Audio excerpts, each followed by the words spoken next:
पोहे आणि बटाट्याचे कटलेट करायला खूप सोपं असतं. तर त्यासाठी लागणारं सामान आहे उकडलेला एक बटाटा, 1 वाटी थोडासा रवा, चवीनुसार मीठ, मसाला, कांदा चिरलेला, कोथिंबीर हे सगळं टाकू शकता.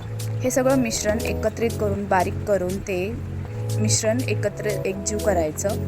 मिश्रण रेडी झाल्यानंतर त्याच्या गोल गोल टिक्कीज बनवायच्या. हवं तर त्याला वेगवेगळे शेप्सही देऊ शकता.